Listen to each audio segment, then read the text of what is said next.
Opung Luhut Panjaitan bisa jadi bakal tertawa terbahak-bahak melihat pengakuan atau klaim dari Pak Bahlil Lahadalia, juniornya di Partai Golkar. Ini terkait sama klaim Pak Bahlil baru-baru ini.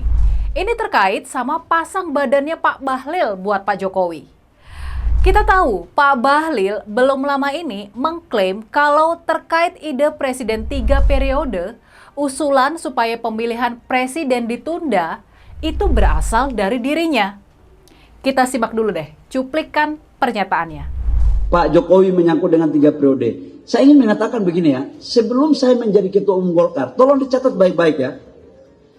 Sebelum saya menjadi Ketua Umum Golkar, ide pertama yang mengeluarkan untuk Pilpres ditunda itu adalah ide Menteri Investasi, yaitu saya. Menurut Pak Bahlil, lebih lanjut, nggak ada yang minta jabatan presiden jadi 3 periode. Nggak ada yang minta soal itu.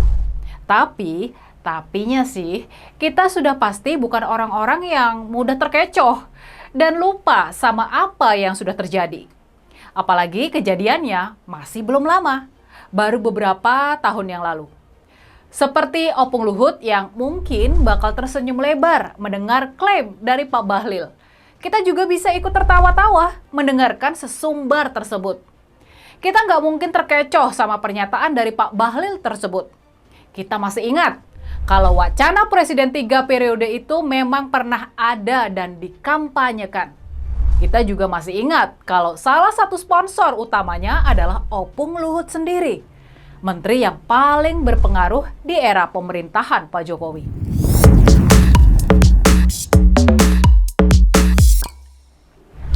Kita masih ingat hampir 3 tahun lalu di acara Close the Door-nya Bang Deddy Corbuzier, dalam video yang tayang tanggal 11 Maret tahun 2022 dengan judul thumbnail yang berbunyi Jokowi 3 periode, jangan main-main, ini Opung Luhut yang jawab.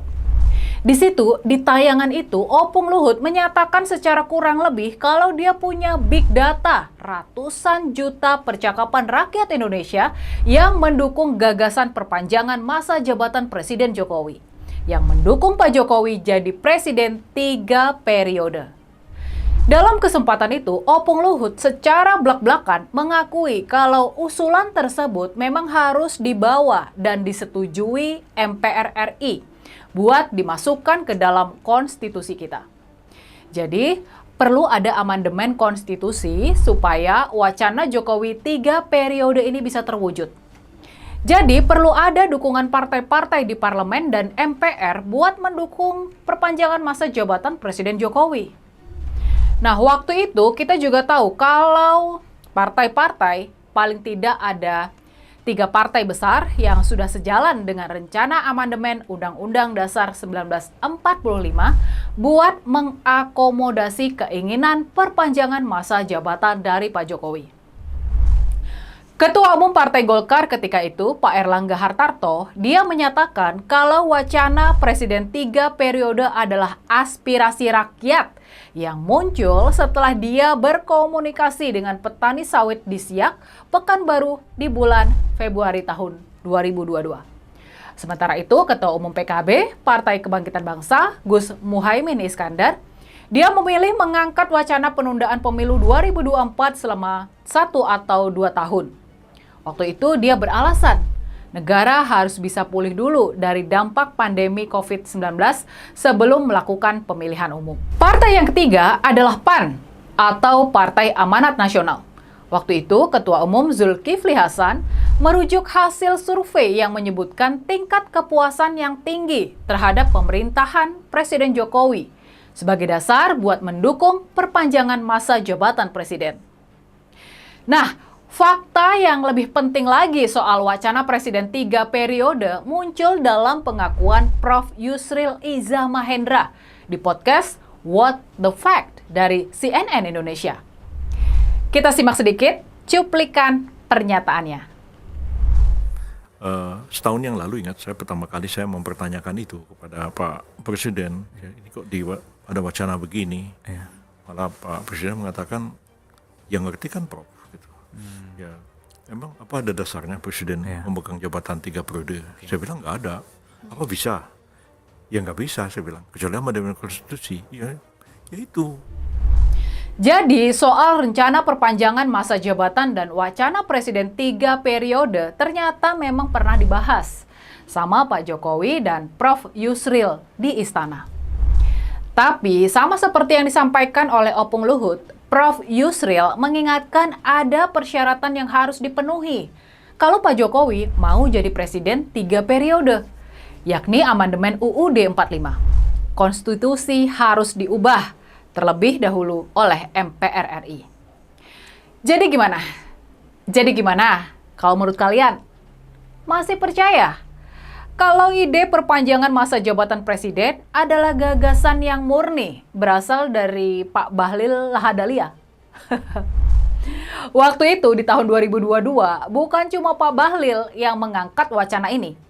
Banyak kelompok pendukung Pak Jokowi menyuarakan wacana presiden 3 periode. Dan bahkan para kepala desa yang tergabung dalam APDESI atau Asosiasi Pemerintah Desa Indonesia di hadapan Opung Luhut, mereka juga sudah menyatakan dukungan dan bakal ikut berjuang buat menggolkan ide presiden 3 periode. Jadi, buat apa disangkal?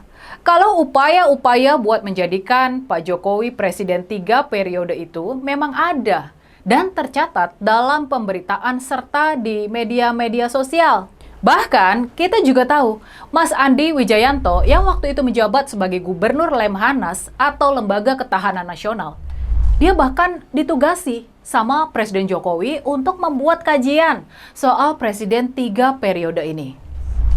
Makanya nih, sebetulnya tampaknya dari sinilah kemarahan Pak Jokowi terhadap Ibu Mega dan PDI Perjuangan bermula. Sebab Ibu Mega dan PDIP menolak sidang umum MPR yang bisa menggolkan rencana mengubah UUD 45. Rencana mengubah konstitusi supaya Pak Jokowi bisa berkuasa selama paling tidak 3 periode atau 15 tahun. Maka sejak saat itu, sejak tahun 2022 itu, kalau kita perhatikan dan tengok kembali, sejak saat itulah narasi-narasi yang menyerang Ibu Mega dan PDIP mulai disebar. Mulai disebar secara beruntun dan secara masif. Dan puncaknya adalah ketika Pak Jokowi memilih berseberangan dengan partainya sendiri di Pilpres tahun 2024 dan memajukan anaknya yang belum cukup umur sebagai cawapres melalui intervensi ke Mahkamah Konstitusi dengan cara mengubah-ubah aturan hukum.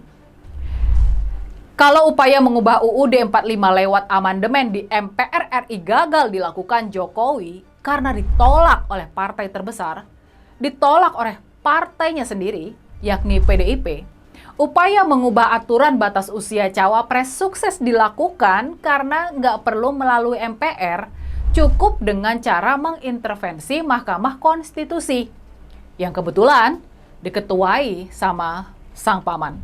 Jadi gimana? Udah jelas dan terang benderang kan dari mana asal mula? Apa penyebab perubahan sikap dan kemarahan Pak Jokowi terhadap Ibu Mega dan PDIP? Untuknya, sangat beruntungnya bangsa ini, kita masih punya tokoh politik seperti Ibu Mega yang kukuh mempertahankan demokrasi dan konstitusi. Padahal sekarang ini kita sadar, politik sudah terlalu terracuni oleh sikap pragmatisme elitis yang mengabaikan dan mengkhianati kepentingan serta kedaulatan rakyat. Terima kasih Ibu Mega, selamat ulang tahun yang ke-52 buat PDI Perjuangan.